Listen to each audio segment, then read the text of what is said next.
Hello, friends, and welcome to the Exploring Washington State podcast. My name is Scott Cowan, and I'm the host of the show. Each episode, I have a conversation with an interesting guest who is living in or from Washington State. These are casual conversations with real and interesting people. I think you're going to like the show. So let's jump right in with today's guest. I'm sitting here today with Alliyah Perry. Alliyah's got an interesting story that we want to pull a thread on here. So what I want to talk to you about is I found out about you in the Seattle Times and stealing from them.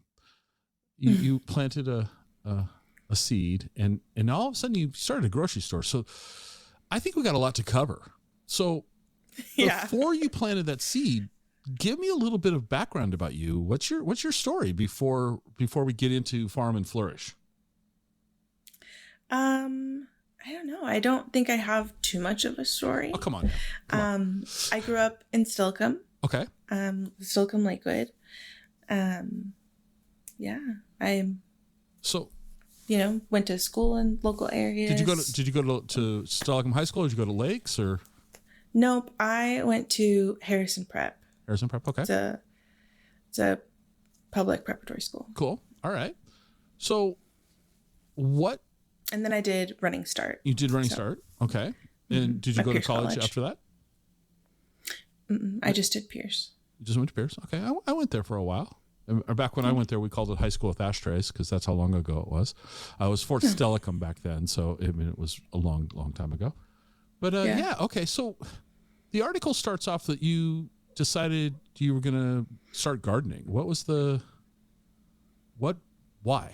I mean, not that that's a bad thing. I don't mean like why, but why? I love growing things. Okay. My grandparents grew a lot of stuff. My grandpa loves growing stuff even now when he's older and not doing as well. He still just loves growing food and growing things. Okay. I just clearly caught that inspiration from going outside and eating whatever things that I could find in their gardens and just on their property. So that got you started. But okay, look, a lot of us start gardens and a lot of people start gardens, even people in apartments, they put a tomato plant in a pot on the deck or out the front door, but we don't go and open a grocery store. And I'm teasing you, but because I think I think it's really cool. So true. But so what on earth gave you the inspiration to start a grocery store now and in Centralia? Because when you started growing, weren't you in the Seattle area? No. Well, when I started, kind of.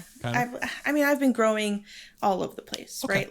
My first little garden was at my parents' house. Okay. I had tomatoes and sunflowers, and that was my own personal garden, right? And I was young. I don't remember how old I was, but and then in Lakewood when we had our condo, I grew stuff there on the patio. And then again, when we had an apartment, I grew stuff there on the patio. And so then that just transitioned to our farm. Okay. When we were able to buy enough land to. So you bought a farm where? Well, we bought we have a rescue kitten and she's wild. That's okay. My dog will probably come bursting in at any moment too, by the way. So, he'll make his presence known. So you bought a farm. So where? Yes. We bought a house and turned it into a farm. You bought a house and turned it into a farm. So is that down in the Centralia area? Yes. Okay. How much acreage or, how big's the farm now? The land that I use to farm is about a third of an acre. About a third of an acre. Okay. That's how much is farmed right now. Mm-hmm. And do you want to expand that? Or is opening a grocery store taking all of your time? Yes, that. Yes, that. Got I also do plant starts. So I have a plant start CSA that I do every year. Really? Okay. Okay. That's cool. So you grew up kind of with the green thumb, kind of in the family thing. All right. You carried it over to the condo and the apartment lifestyle. So you know, mini stuff, mini garden stuff. Yeah. Now you've got a property down in the Centralia area. We still got to take a big leap to a grocery store. Still. Yeah. So basically it's huge. It was a big step even from where I was. So I then started doing the farmer's market. Let me interrupt you. I'm going to ask you. Okay, well, tell me the farmer's market, but I want to ask you a question before. So what's the farmer's market? I know. So basically I was growing a bunch of stuff and I was giving it away, or I was eating it all and trying to can it all. Right. And age old story, then people start selling it. Like everybody does that. Right. And so I then loved it. I did 4 farmers markets. I, expanded my growing area a ton more than what I had. I do like intensive farming practices. Okay. And so basically I just was like producing quite a bit, and I did a lot of plant starts. Sold a lot of plant starts, and so basically I just like really loved what I was doing, and then saw that it was hard to sell things. And the farmer's market's only a certain time of year. Right. Yeah. On certain days, 11 to 4 on Tuesdays or Fridays, or 11 to 3 on a Sunday, or, and those are not super accessible times for everybody. Mm-hmm. And, it's at our markets, weekday markets, it's homeschool moms, preschool moms, or like senior citizens, right, seniors, Mm-hmm. Mm-hmm. Okay.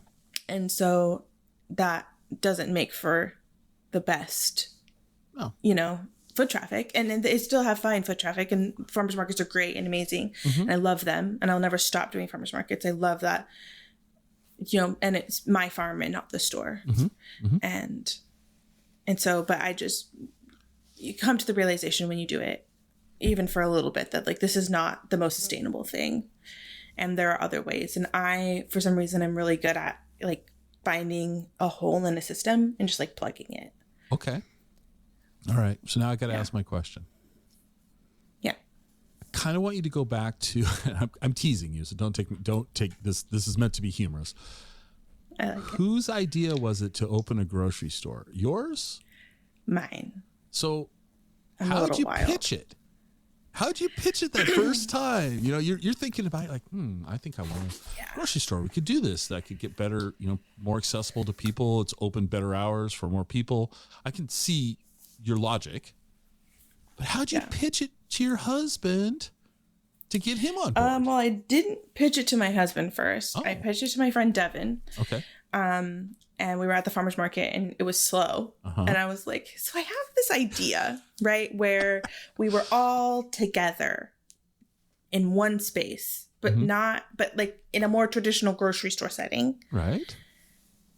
But we were all our own individual farms. So we didn't all lose our farm identity, and just everybody have to grow carrots and everybody have to grow broccoli, all the same type, all like, but we still were able to like sell, and we could be accessible to everybody. And at first we were talking about like a co-op, or a farmer's co-op, or this or that or the other thing. And we were just kind of like throwing ideas around for weeks, and it just kind of eventually snowballed into this. All right. So your husband's a part of this, right? Obviously. So what did he say when you brought the idea to him? I think he's just a sweet, great guy. And he's just like, I think that sounds great. I never come to him when I have these ideas. I never come with like this much of a plan. I don't come with like the tiniest of plans. I have already thought it through. Okay. Probably talked to other people by then. And I was just like, here's my idea. And he's like, that seems great. So why do I have the vision of you like with a PowerPoint going, okay, so here's my pitch deck. Slide number 1. Boom, boom, boom. Okay. So it's like that, but verbally. It's like a verbal PowerPoint. Okay. I've talked through all of the things that I could think of. And the objection's going to come here. So you've got your counter over here. And then I love it. I love this. Exactly. This is awesome. This is what I was hoping you were going to say. This is because I love these stories. I love it when people do things that are to a lot of people scary. Like, oh, I need the security of my 9-to-5 job, or, you know, I think very in a box, and I might like to do something, but I'm going to just do the safe and the safe thing. Okay. So you've talked to your friends, your peers, you've talked to your husband, everybody's kind of on board with this.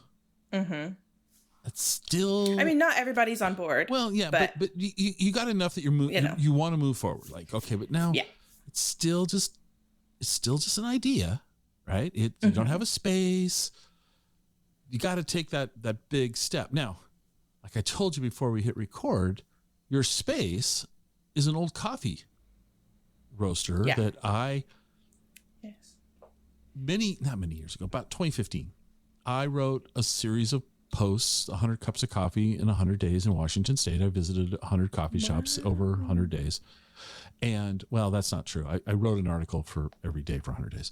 And that was a coffee shop that I remember. And it was... Because it was so great. Yeah. Well, it was this kind of cool vibe. I got a kick out of his, I'll call it a Frankenstein coffee roaster. The guy, you know, built it himself, right? It wasn't, you know, you go into a coffee shop in Seattle and you see the same, you know, the same machines. This guy had, you know, something that looked like shop class, and it was cool. But my buddy and I were in there, and I'm like, God, this is really a cool space. I really, really like it. And I really like his coffee. And it was one of my, it'd be in the top 5 of the coffees that I enjoyed throughout my journey through the state. And in fact, I keep meaning to go back there. And I'm like, how would I be surprised? So this space came open, right? And you guys took a lease on it, I'm guessing, you know. Yep. And is the coffee roaster, the equipment's still there, right? So that coffee roaster is no longer okay. there. So that coffee, so he took that away. Okay. She did. She did. Lucy. Okay. She I believe it went to a family friend that also does coffee roasting. Okay. So it was still kind of, you know, still with the family. But you guys are roasting, so you have a coffee roaster in there. Okay, cool. So there's a coffee roaster in this space. And did you have any experience roasting coffee before? Nope. Somebody else taught one of the old employees how to roast coffee, Steph from Allen Cedar Homestead, and she roasts the coffee now. Okay. And it's I've tried. I haven't even tried really. I've like watched her do it, and she's like taught me, like showed me what she looks for and all those things. I have not actually tried, but I've like tried to take in the information. So many years ago, I worked for Starbucks Coffee in their corporate offices, and that giant building down, you know, the old Sears building in Soto, big. Yeah. I mean, you never really realize how big that thing is until you like start walking around it. It's huge. And inside that, I've never done it. Yeah. It's 110,000 square feet per floor, and it's 9 floors. So it's floor? Per floor. Yeah. It's huge. Cause it's the old Sears distribution center. It was the old, where they would fill catalog orders. And there was this circular slide you'd throw your packages in, and they'd go to the bottom. It was a cool, and I was in there before Starbucks had all of it. I mean, this was in the 90s. And so Starbucks was less than 1,000 stores then. And the roasting plant was over on Airport Way. And the joke was the ceremonial burning of the beans. Because burnt coffee stinks. It's just horrible smell. Well, there was a small coffee roaster inside the corporate headquarters that they used for demonstrations. And one day I was there, and the guy burned the beans, and the whole, you know, it was so careful, you know. Actually, burnt beans, bad. Roasted coffee beans, so good. Oh, amazing! I love coffee. The best smell. Oh yeah, I love. Sometimes. Yeah. Some of my favorite things are walking up to the store when Steph has either just roasted coffee or she's actively roasting coffee. Yeah. It is the best smell. No. But if she ever burns a batch, you'll want to stay away from the store for the day and keep the windows open. It's just not. It goes from amazing to awful pretty darn quick. All right. So you guys took over the space, and it was kind of in my memory of it is kind of this, it had multiple like rooms with big archways through it. So it's kind of it's not what I would call a typical grocery store. Like, you know what I mean? It's like, so it's it's a little, I see your kitten, by the way. Sorry. There's a little kitten on the screen, folks. For those of you who are just listening to the audio, there's a cat. A very cute kitten coming over to see what's happening here. So it's certainly not, your traditional grocery store setup, right? And how long, so walk me through this question. So you found this space. Obviously, you might have looked at a bunch of spaces. Is this the one you selected? Yeah. Need some renovations, I'm sure, to convert it over, blah, blah, blah, blah, blah, blah. So how long did it take you from the day you got the keys to the day you opened the doors to the public? So I got the keys in June. Okay. And I opened December 2nd. So 6 months, a lot of work. Yeah. A lot of work. Yeah. Yep. And everything went smooth. There was no problems. No. Yeah, right. So share with me. Right. Mm-hmm. Everything went perfectly. But I'd love to hear the stories of when things go bad, because we always learn something. So share with us something you didn't expect.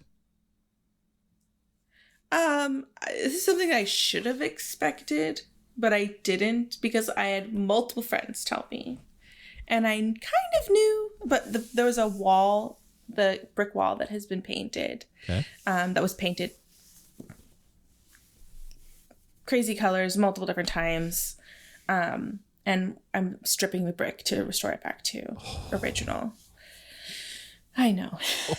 I know. It'll be cool. But, It's one side of the wall is easy. Honestly, like super easy, going great, not a problem. The other side, so bad. It's so bad. It's so bad. Yeah, you sure probably. My friend and I. Yeah. Okay. My friend and I were working on it for every single week, many hours a week. That same friend, Devin. Yeah. Yeah. We have paused maybe indefinitely. I don't know. But it's a work in progress. Okay. It's a work in progress. And people are like, oh, wow, it's so artistic. It's so nice. And I'm like, no, it's just half done and a quarter painted. Ooh, okay. All right. So that, that kind of what you thought would be a project that would take you, I'll say a week, is taking you indefinite. A few weeks. Yeah. Indefinite time. Yeah. Okay. Yes. The other thing is the health department. Thank you. Just, having the health department put me through the ringer of, oh, we lost your application for 3.5 weeks. And, oh, we forgot to get back to you for a week. And just so many things. So how like how has it been dealing with the governmental agencies that get to have an opinion? Are they, besides them being a little, clumsy and lose paperwork, but when they show up, people nice, and are they like you need to fix this, or we have to have you do this, but are they supportive and encouraging? So honestly, it was already a commercial kitchen. Okay. So it was already certified. It was a done deal. Okay. All I had to do was paperwork recertification, essentially. Okay. And then bring in refrigerators and make sure that they had thermometers. Okay. So I really didn't have a ton to do. Okay. So when she came in, the health inspector came in, basically like, okay, everything's good. She checked off the things. Good. I passed. Good. It was really easy. Okay. That's good. It just took them. Yeah. Well, 4 months to get to me. Hey, it could have been worse. They could have taken 4 months to get to you, and then told you needed, some new system that you had no idea that you. Yes. Okay. Totally. One of the other things I read, though, so the commercial kitchen, one of the benefits of the commercial kitchen is it allows other small growers, I'll call them micro farmers. How's that? That's probably not the right term, but farmers, any farmer of any size. So now they can, by using the commercial kitchen, that opens up other distribution channels for their products, correct? Yeah. Yep. So we call it like, oh gosh, why can't I not think of the word? My brain just... Well, it's a cottage permit, I think, is what... So that's what people use for the farmer's market. Right. But the commercial kitchen is basically the step above that. Right.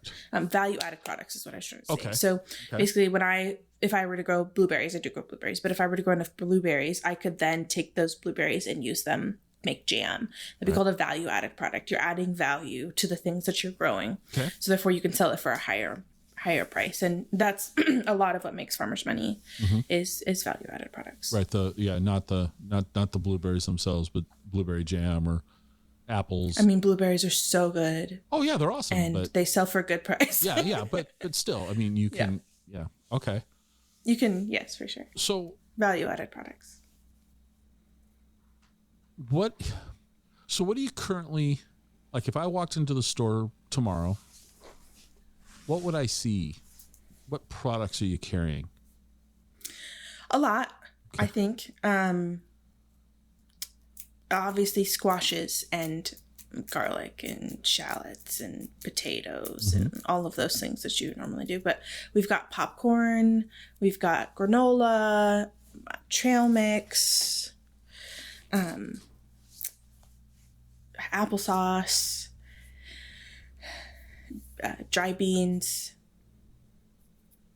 tortilla chips, and then salsas. We've got like 4 different types of salsas. 4 different types of salsas. Juices, CBD drink. We've got so much stuff. So approximately how many? All dairy, dairy, cheese. And these greens. are all from small farms, small growers, or? Yep. Okay. And generally, or small businesses. Sorry. So how many? About how many farms and small growers do you guys have on the shelves? That is variable, and there's not just farms and growers; it's also food businesses, right? So, like the salsa and the chips are from Jalisco. They're in Shelton, and they are a food processor. The salsa's so good, though. So I don't really know. And are they? It's probably definitely over 30. Over 30? Probably over 40. All right. And how has it been received by these small? It's more exposure for them, more open better hour, not better, but different hours than a farmer's market. It's open during winter, where the market down there, I don't think the Centralia farmer's market's open during the winter, is it? Okay. No. So allowing them to extend the window of opportunity to make revenue. So how has that been received? I mean, are people mostly positively? Almost everybody has been positive. There's been a few people that cranky people. Yeah. Okay. People that, think they're better or blah, blah, blah, all the things. But okay. And how's the public? How's the people in Centralia? How's that been? I think it's been going really well. Yeah.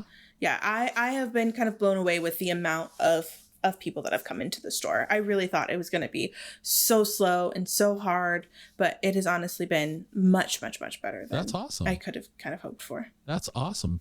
So what do you hope to keep adding to the product mix? Is there something that you've got dairy and all that, but do you hope more? I mean, it's obviously going to change. I think just more produce. More pros. Okay.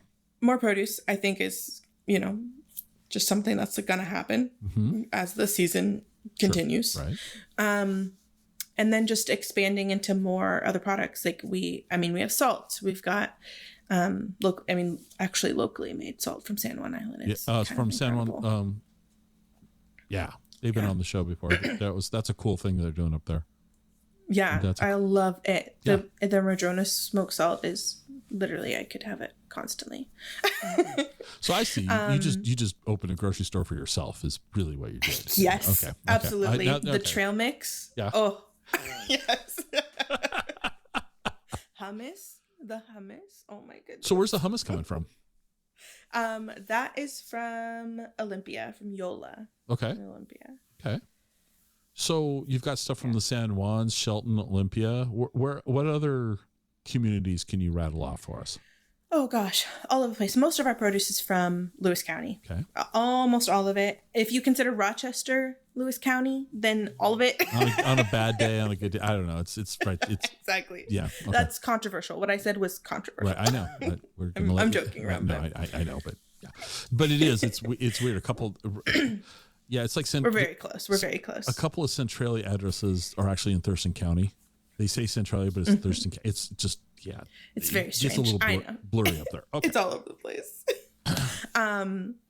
But yeah, so Palouse is our furthest away one. That is where our dried beans come from. Mm-hmm. And Snohomish County, we've got a few things from Snohomish County. Okay. Yeah, a couple things from Whidbey Island. Okay. So yeah, the Puget Sound area is well represented. The west side of the state's well. I mean, the Palouse is the east side. That's where I'm trying to stay. You're trying to stay on the west side? Okay. Mm-hmm. Okay. As much as possible, obviously. Okay. You're not going to let anybody from Palouse, Oregon. You're not going to let anybody from Oregon sell their area. Yes, we'll let some people from Oregon. I have friends who are growers in Portland, and I'm not going to be like, no. That's running gag, as I always just, Portland's dead to me. It's the kind of the running gag. So, but there's really cool. There's a lot of really cool stuff. There's a lot of really cool stuff coming out of Portland. Yeah. I had the head chef for Burgerville on, and and I like Burgerville. Okay, you don't look like this without liking Burgerville, and but the only Burgerville, Centralia, right? And I didn't realize that Burgerville is actually a Washington State company. They're out of Vancouver. I thought they were an Oregon company all this time. Yeah. Anyway, I digress. But they do some one thing about Burgerville I like is they work with a lot of farmers, and they do some interesting, like, bring in fresh veggies and all that and seasonal stuff to, it's not like completely corporate food. So that's cool. So do you guys serve any food there? Is there any like a deli type situation or anything? Eventually there will be, yeah. Eventually? Okay. Yep. I just kind of, yes, there will be. Yep. And we're trying to use the stuff from the food, leftover food from the store, or food from the store that just, like, it's not necessarily bad, but it's just like, it doesn't look perfect anymore. Right. So people are less likely to buy it. Right. Or if it comes in and it's a little, like, wonky, which happens all the time, which is fine. The food is still perfectly fine and edible. Right. You just know that that's not going to sell first. Mm-hmm. So therefore using that in place of buying something from the grocery maker, the grocery store. Do you guys sell any? Is there any bakery? Do you carry any baked products? Okay. Yeah. Cool. So, what hours are you currently open? 11 to 8. 11 to 8. We're closed on Tuesdays. Why Tuesdays? Just out of curiosity. Yeah, because you want a day off. But the Chehalis Farmers Market. I mean, yes, I do. I need a day off. But also for the Chehalis Farmers Market. Okay. All right. Mm-hmm. So, 11 to 8. And are you 11 to 8? And then Saturdays 11 to 5. But what about Sundays? 11 to 8. Okay, that's okay. I'm going to say that seems weird to me, because not in a bad way, just weird. Why 11 to 5 on Saturdays, but 11 to 8 on Sundays? We go to church. Our church starts at 5:30. Perfectly good reason. Yeah. But normally, because of church, people, they do Sunday. Yeah. Okay. I know. All right. We were church shopping for a while, and then we assumed we were, going to be going to like a Sunday service, and we were like, oh, we might have to like open later on Sundays. And then we found this church, and we were like, we love it. Right. It's great. Okay. It's our place. And also it's Saturdays at 5:30. Okay. So. All right. Yeah. So the deli's on the horizon. What else do you want to see? I mean, I'm going to ask you to paint a picture. I call you up in a couple of years and I go, how you been? You go, things are great. I am so happy we're doing it. This is doing what I want it to do. Mm-hmm. What is it? What would that be? I mean, I think it's multifaceted. Mm-hmm. Probably it will outgrow the space. Okay. The reception has been so much so that like we're gonna outgrow that space. Okay. So I'll probably hopefully be in a new space. If not, the space will look very different than it does now. Okay. Will the brick wall be finished? Ugh. Let's hope. Oh my goodness. If it's not, somebody help me. I think having more community events. Okay. We do events now. We do like classes. Like what type of classes? What are you doing? Watercolor classes, hat burning classes. We just did a stone workshop. So that was really fun. You don't have that type of class at Safeway. No, nope. So I'm thinking of grocery store. So I'm looking at this as a grocery store, but you don't see watercolor classes at Safeway or Fred Meyer. No. So ow. What has been the motivation? What has been the motivation to do this type of classes? Is that what the community wants? Well, I think it's just like I want to make it a community space. Okay. And so bringing the community in through classes, I kind of thought was a great way of doing that. No, it's I really think it's a great idea. It's just, like you said, it's multifaceted. So I think that's, another facet of it. That's very cool. Yeah. So are you going to continue, is your hope to continue to increase the number of classes or a wider variety of classes or both? All of the above? Okay. Yeah. And they'll stop in the summertime as things get really busy for me on the farm, but also as there's less space in the store for physical classes. Right. Then, we'll just stop doing them, scheduling them. So if I remember right, when I was there, when it was a coffee shop, did they have a little outdoor patio area? Yep. Do you still have that? Yep. Are you, obviously, when we're recording this, it's February. You're probably not doing much with it right now, but what do you hope to do with it come spring, summer, maybe fall? Yeah. So, in the winter, when we first started, we did Christmas trees. Oh, okay. So I'm hoping to do that again. Cool. Just put Christmas trees out there and sell them. Right. The spring, I do plant starts. My farm does plant starts, so I'll just have plant starts out there. So your farm, what plant starts what are you doing? Edible plant starts. Okay, like I do all edible. So like tomatoes, peppers, cilantro, nasturtiums, marigolds. Wow. Onions, green onions. Okay. I mean, just so many things. Cabbages. Okay. And so you mentioned earlier lettuce. You have a CSA for plant starts? So I'm a city guy.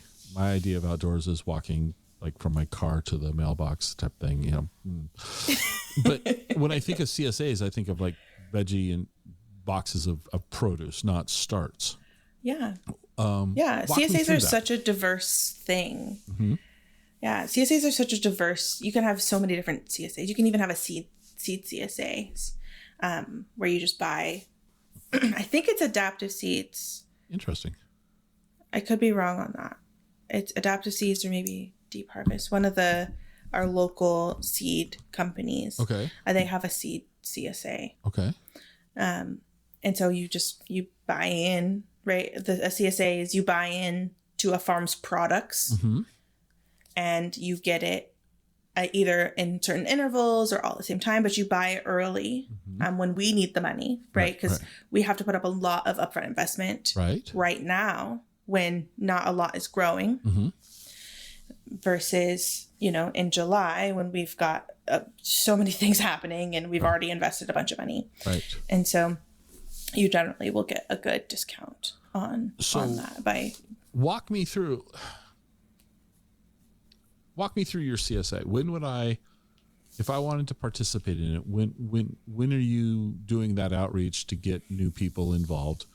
And in the next few weeks. In the next few weeks. Okay. Mm-hmm. And then I would purchase for is it a tiered system? Do you have set prices? Yep. Okay. Yep.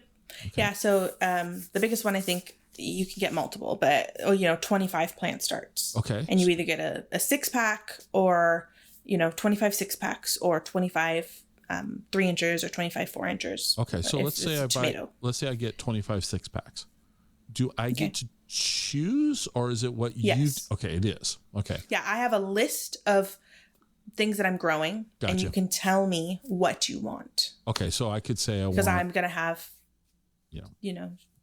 I want 6 tomatoes. I want 6 green onions. I want 6 cilantros, 6 basil, and 6 carrots. Okay, cool. Yep. And not carrots. I don't do carrots, but yes. Okay. Exactly. That's fine. That's okay. So so if you don't do carrots, what do you, how do you make your choices of what you're starting? Like, you like them, or they they work well, or what? Yep. All of the above. Also things like carrots, a lot of times don't transplant well. And so not starting something that doesn't transplant well too. Okay.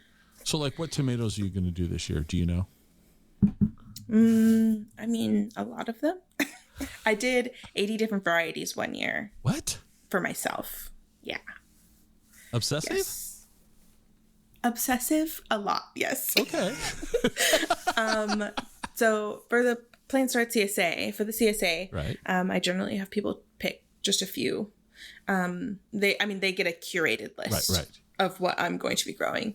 And I grow other varieties as trials for myself. Right. So I had to put you on the spot. What's your favorite tomato? That's a hard. I know. Hard.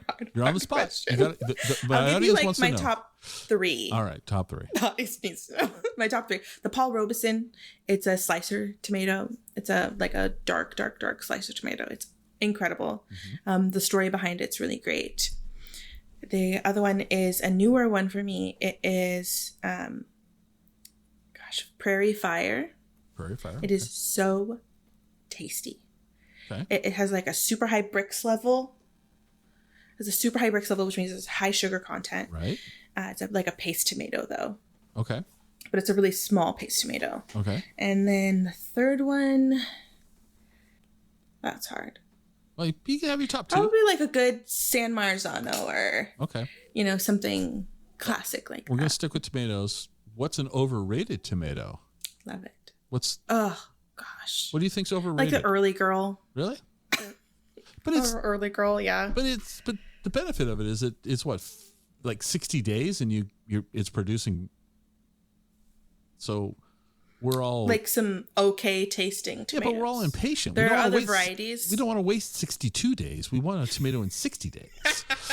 Come on now. I There are other varieties that are just as fast, that are much tastier. All right. Okay. And I'm probably going to get flack for saying anything about the early girl, because everybody loves the early girl. Well, it's I will say, and not growing plants myself, and all of that, but I will say that the fact that I'm aware of the early girl means that they've done a really good job of marketing it, and it probably Home Depot and Lowe's have pushed it. Yeah. Exactly. I mean, if I walk through a Home Depot or Lowe's, tomatoes. Oh, early girl. Yeah. Okay. Early girl. It's like cherry tomatoes. Like, I don't even know. I don't even know. Like, I'll call them a cherry tomato, and I'm sure there's other names for that size tomato. Varietal name. Yes, I don't know. It's like, it's a cherry tomato, or something that looks like a Roma. Oh, it's a Roma. Okay. What's your favorite vegetable to grow? Tomatoes. Tomatoes are your favorite? For sure. Oh, absolutely. I specialize in nightshades. And so I like I said, I grew 80 different varieties of tomatoes. If I didn't like it, I would not be growing that many. I also really love garlic. Okay. Cool. I mean, they go well together too, so that's a good thing. So I would agree. So your CSA, you specialize in nightshades, so you're gonna have a lot of peppers, tomatoes. So we grow a lot of peppers too. So so when I think of peppers, I think it's warmer climates, more sun. I don't think of, and I'm joking, Centralia is wet, gray, dreary. I would say that about it. Same as and when actually today it's wet, gray, and dreary, if I'm being totally fair. Yeah. But, we get hot here. You guys don't get hot like we do. We get to not like you do. Yeah. We get 115 degrees. I mean, it's like Vegas here, like hot. Okay. So you don't get that very often. If it's 100 degrees in Centralia or Seattle or Tacoma, we're all crying because it's inhumane. I am. Yeah. And one year we had like 12 days over 90 or something. It was like and crazy. So I grew up in the Tacoma area. I lived almost all my life in Western Washington between Seattle and Puyallup. And 7 years ago or so, we moved over here to Wenatchee. I went to college in Ellensburg, so I did that. I like Central Washington, but I didn't really know the weather. Like, we moved over here. It's like, oh, I know it's hot. It'll be fine. Oh, it's hot. But I remember living in Tacoma, and if it's 100, we didn't have air conditioning. It was miserable. Crazy. It was miserable. Miserable. I also remember everybody's complaining. Oh, I remember living in Tacoma. If it was 35 degrees, it was miserable. I still wear shorts in Wenatchee at 35 degrees. It's below zero. We're going to put some pants on type thing. I mean, the weather here is really different. So when I think of peppers, though, I think of, a warmer climate to grow them, a lot of sun. I think I'm wrong because you're growing them and you're in Centralia. What are you growing? What grows well in our more modest climate? I mean, you can grow most anything. Yeah, but I grow a lot of jalapenos because those sell really well. Do you like jalapenos? I do. Okay. I do. My husband likes really hot stuff. So we've grown like the Potjalakia or the scorpion or ghost pepper, things like that. You can grow ghost peppers in Western Washington? Really? Successfully. Yes, in fact. Are you growing these in greenhouses or are these? Nope, just outside. It's not that I don't believe you. I'm just surprised. Okay, so I'm not like shocked. Yeah. They're like, what? How? Yeah. So jalapenos are extremely popular. Yes, very. What's your favorite pepper?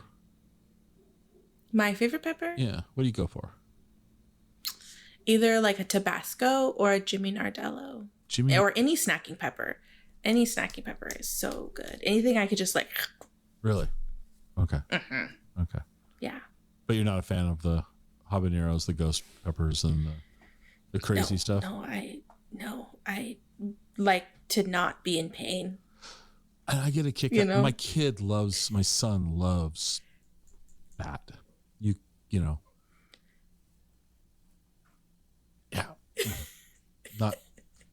I'm a wimp. I like the flavor, but the heat, the burning, not my thing. Yeah. No. And I get it needs to actually have flavor too.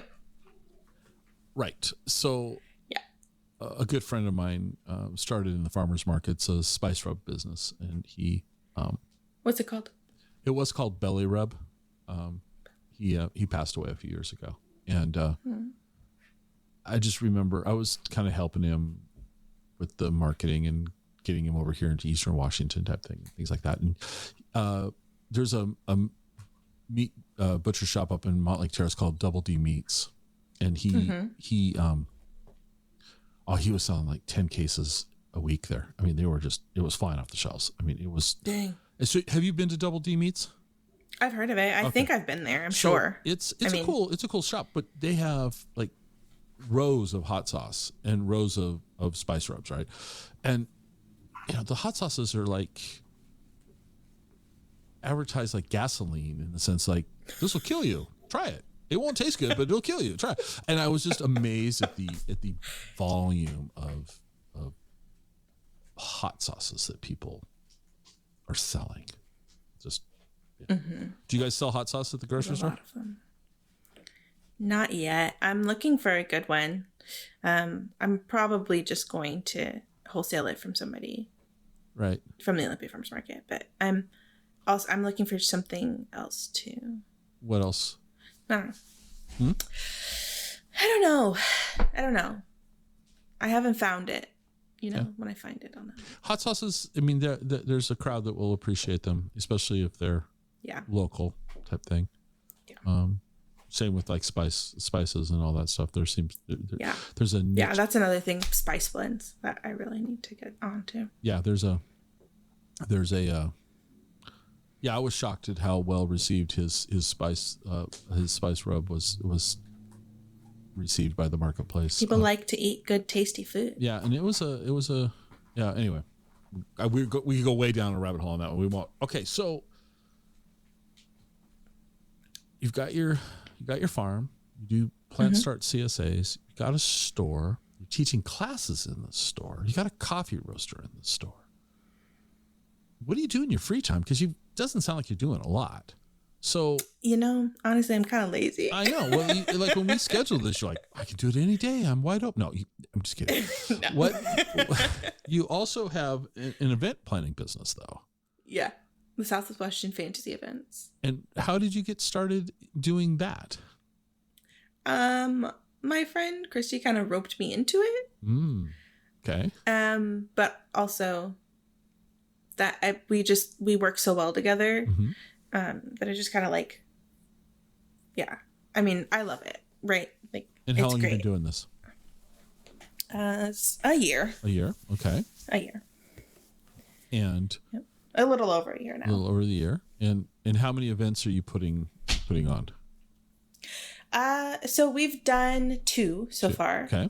And then I think we haven't decided if we're going to do the second one again. Mm-hmm. But we're for sure going to do the first one that we did. It went really well, the Centralia Fantasy Festival. The Centralia Fantasy Festival. Where was that held at? Oh, don't say Centralia. The fairgrounds. At the fairgrounds. Yeah. And how many people attended this thing? Just about 2,000. And had you ever put on an event before? Nope. This was our first event. It went flawlessly? I mean, it went way better than we thought. Did it? Okay. So you thought it'd be like an really abject failure train wreck, and we landed the plane. Okay. I mean, the plane landed and it was like shinier than when we took off. Okay. Yeah. That's scary and impressive simultaneously. Yeah. So when would you do when you do this one again? What time of year is that held in? So it's going to be July 5th, 6th, and 7th. July 5th, 6th, and 7th. Okay. Yep. We already have the date. We've already started advertising. People are so excited. Mm-hmm. Our Facebook event has like over 5,000 people interested. Wow. Okay. So very exciting. And so why don't you elaborate on what the event is like for somebody who doesn't have a clue? Let's tell them more. Yeah. So it's an all genre fantasy festival. Okay. So people come dressed up. They, look at vendors. There's music. There's wandering minstrels. There's people doing skits. There's all types of things. Right. So just all genre. So doesn't that get a little confusing? Mm-mm. No. No, honestly not. Okay. All right. Nope. We have wandering minstrels, music, vendors. You had 2,000 people. Food. Okay, so what type of food are we selling at these things? I always get a kick out of that. Pizza. Okay. Last one had Mexican food, Laos food, Laotian food, Laotian food. That's Laotian food. Where were they from? Were they from Vancouver? I think they're from Tacoma area. Okay. I'd have to check There was the Vancouver's farmers market had a Laotian food vendor there, and it was quite interesting. It was really good. Yeah, it was really good. Yeah. It was really quite interesting. Okay, so you're doing that. Summer times are slow because nothing's happening at a farm. Summertime, nah. Yeah. Yep, we did it in May before. And we did it Memorial Day weekend. And we had a lot of people say, oh my gosh, I was camping. I wish I knew. But mostly we got great weather. And we were planning on doing it all outdoors this year. Uh-huh. And we all know that you can get lucky one year, Memorial Day weekend, having great weather. That's why the plane was clean. The rain. Yes. Okay. And we had great weather. It rained like a tiny bit and it kept it not hot. Right. That second day, it was right early in the morning before we even started. Then it didn't rain at all. And we were like, that's not going to happen every year. No. Even that early in July could be. It could be. I mean, but the 4th of July, will rain and then typically we're okay after that. It'll be okay. Yeah. Well, that's awesome. Yeah. So 5th, 6th, and 7th. And, yeah. Okay. We were kind of shooting for a good weekend that people were going to be out and about and doing things, but also not in June when, another Renaissance fair is going to be. Mm-hmm. The reason I think that we really are one of our biggest motivations was the Washington State Renaissance Fair moved from Puyallup up to Monroe. Mm-hmm. And that's a long ways for people to travel. Right. And especially Centralia if they're is between... in costume. Yes. And Centralia is directly between Seattle and Portland. Right. No, yeah, you can draw from both major metropolitan areas. It's a great idea. I think it's a really good idea. And it's at different times. It's not the exact same days as the other two. And so people can kind of go wherever. Okay. All right. So I've got some questions I ask all my guests. So this is, and we're going to come back to you in a second, but I got to interrupt and ask a couple questions now. So Great. As you know, I love coffee. Yes. Where's a great place to get coffee in Centralia? You can say your own place, but my store. Okay. I think the Ethiopian beans that we have are really, really good. Okay. So do you drink coffee? Really, really good. I do. Okay. What's your go-to coffee drink? How do you like coffee? So coffee specifically, probably like a mocha. But I'm really into matcha. I've got a really good high quality matcha at the store. Okay. For the cafe portion. Do you drink it out of the coffee house portion? I'll call it a gourd for lack of a better word, but are you one of those people that has the little round? What are they made out of? Are they gourds that they have in the straw? Oh no, I don't have that. You're not okay. You're not one of. I mean, there's some. I'm not that cool. Well, it's not cool. I don't want to say it's not cool. I don't want to say it's not cool. It's not because it's cool, but it's like, it's almost like they just keep it going. It's like they keep. It's like a. I don't know. I don't know enough about it to know if that's cool or not. I've just seen. People get carried away with coffee too. Let's be honest. Yes. I mean, you can buy a $10,000 coffee espresso machine for your house if you're so inclined. And yeah. Okay. Matcha. Why matcha? So good. For one, it is so good. So how'd you get exposed to matcha? My friends, probably. My husband's friends. Okay. They drink matcha, or she drinks matcha, and. And I tried it and I was like, that's good. And then I had to try, And so you carry a good, you guys have a good matcha at the store? Mm-hmm. All right, cool. All right. So once again, Centralia, I'm going to get in there around lunchtime. Where's a great place for lunch in Centralia? So my two favorite lunch places is probably like Don's Delectables and British Bites. Okay. Why? They both have good vegan vegetarian options. Okay. And like multiple, not just like one or two. Right. They both have multiple good. So what would you recommend? Options. If I said, "Hey, I'm hungry," I turn it over, you can pick for me. What would you pick? From which one? The Bites.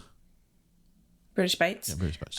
The vegetarian chili is really good. Vegetarian chili. And then and the last time I went there, I had their brie, tomato, and rocket arugula sandwich. And it has local microgreens on it. Mm-hmm. So good. Okay. So good. All right. The last question I ask all my guests. You have to answer this one. There's no getting out of it. Okay. So I'm very serious here. It's and you have to explain why. So here it is. Here's the question. Cake or pie, and why? That's super easy. Cake for sure. Really? Yes. Go on. I do not really like pie that much. There was, and I think part of the reason is because I'm stubborn. There was a kid in my 5th grade class, and he would always say, "I love pie." Uh-huh. And so in my brain, I was like, I don't like pie. But honestly, there's so many different varieties of cake. There's so much you can do. And also just like straight up chocolate cake, like the one that you get at Costco, like Costco chocolate cake. So good. So interesting. Good. There's no right or wrong answer to that question. Okay.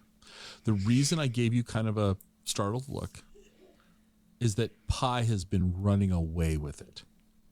Everybody says pie. Like the last 10 people, you're the first one that said cake. What? Yeah, no, What? I'm not saying you're right or wrong. Like the frosting? See, so the frosting is the best part. I know, but so many people say it's too sweet. They want, so the fact that you like the frosting is counter to the recent guests on the show. Okay. Yeah. I'm countercultural now with my cake Neither opinions. good nor bad. No judgment. No judgment. It's judgment-free zone here. Cake or pie. We celebrate both. It's interesting to me though. And the other thing that was interesting about your response is you answered like cake.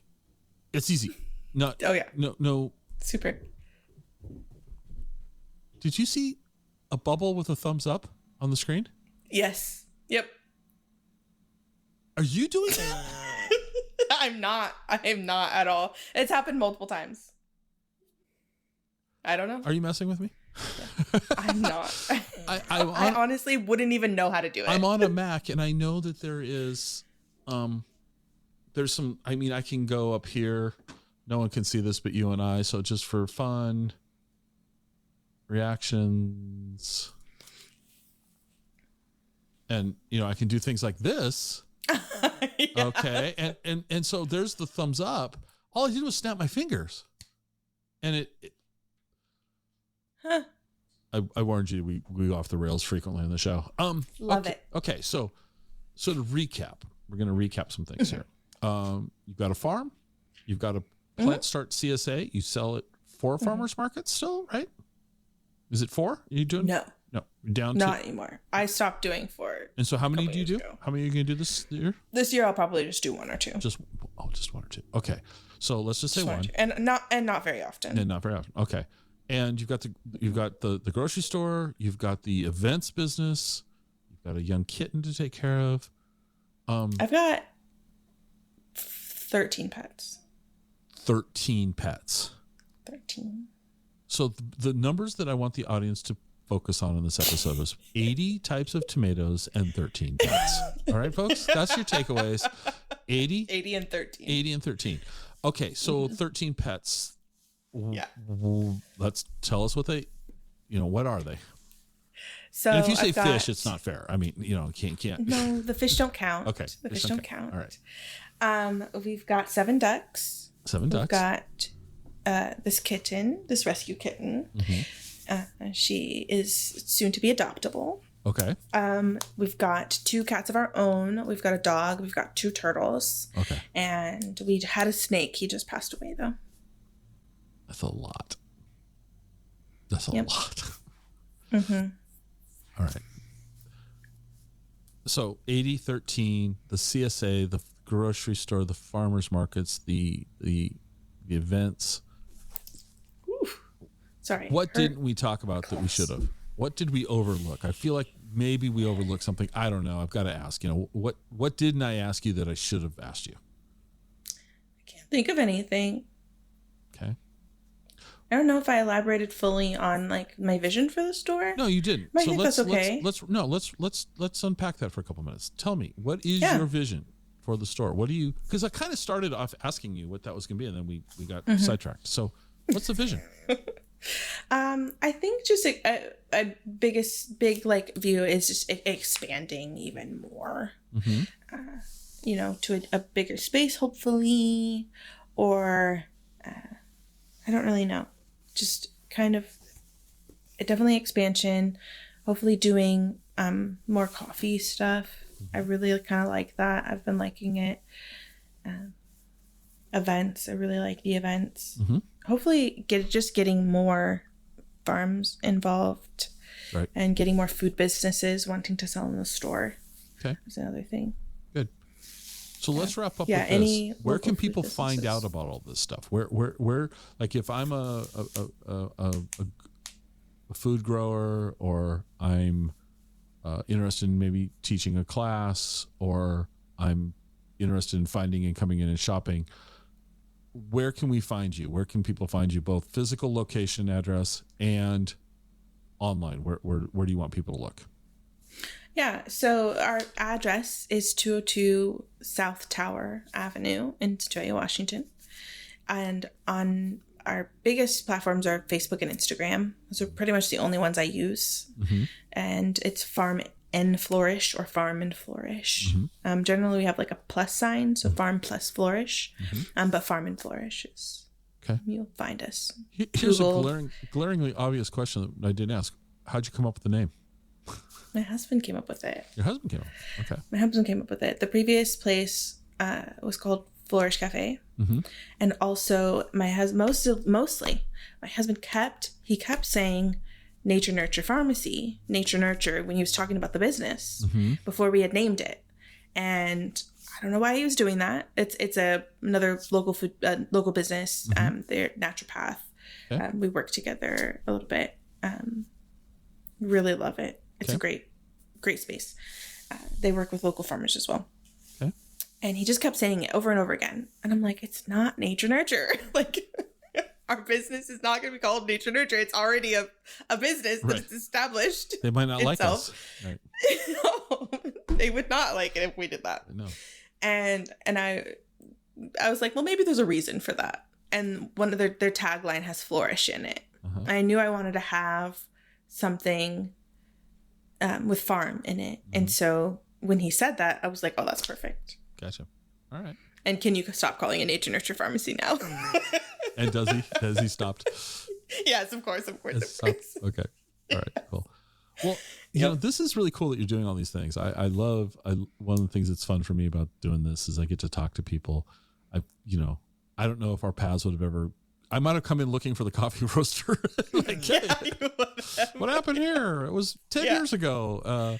But that happens often. Yeah. I might have stumbled in there, looking for a coffee place, but it's unlikely our paths would have crossed. Right. And so I'm scanning the newspaper and I see this article. It caught my eye. I read it. I thought, well, this is really cool. And then, so I just reach out, and some people don't respond. Some people respond. Well, you freaked me out by calling me after I just literally changed my phone number that day. And I was like, what on earth is happening? And so I'm a calling person. Yeah, no. And I love that, but most people just, email me back a year later going, hey, I forgot about this, which is fine. Yeah. But, you're doing all these things. And the other thing that we didn't touch on is what I think is really cool is that you are doing it in a small community that has, Lewis County has some challenges, just like a lot of our small communities. Food is, there's not a lot of food choices available for people. It's, it's not like Seattle where you got a grocery store on every street corner and two on several of them. Yeah. And so you're doing this and you're helping to, I don't want to say revitalize, but you're helping to keep the downtown core of a small town viable. I like that. I think that's cool. So kudos to you. I'm really glad you guys are doing that. You could be doing it in Seattle, be just as cool. No offense to anybody, but the fact that you're doing but it's definitely different. Yeah, and it's got challenges. It unlike small towns have their own set of challenges, just like every place. But I think it's very cool. So good on you. And thank you. I wish you all the best success. Thank you. So do you have any last words you'd like to say? I don't think so. I maybe just support your local farms. If you're not local enough to come visit the store, you can Google. There are resources for finding local farms that have CSAs, food businesses, instead of, shopping. I mean, instead of, going to a, big food business that is a corporation, go to a small mom and pop food business, things like that. Just supporting actually local businesses, especially in this crazy time right now. We don't fully know what's happening, but some people think they know, other people don't, whatever people's opinions are. Right. We have to support our actual community. Right. And while McDonald's is local because it's right up the street, it's not actually as local as, something else. Well, the money that's being spent at a small business tends to stay in the community that it's being spent at. For sure. Where the money that's being spent at a corporation does help local people get their paychecks. Totally. The profits are going back to Wall Street and being distributed to, other entities. That, voting with our dollars locally is a really powerful thing for people to be able to do. It It really is. And honestly, like when you do those things, you help people like pay their mortgages. Right. Yeah, exactly. Right? Like your burger from wherever you're going, this mom and pop shop is literally helping them pay their mortgage. Exactly. And helping them like pay their child's tuition. Right. 100%. Yeah. 100%. Well, thank you so much. This was a lot of fun. Of course. Thank you. Hope you enjoyed the show. You can reach me on Twitter at Explore Law State. I'd love to hear your comments. You can also visit our website at explorewashingtonstate.com. If you know anyone who would like the show, it'd be amazing if you'd share the show with them. This is the biggest way that we grow this show. Good old word of mouth. I'm glad you were here with me today, and I hope to have you listening to the next episode. See you then.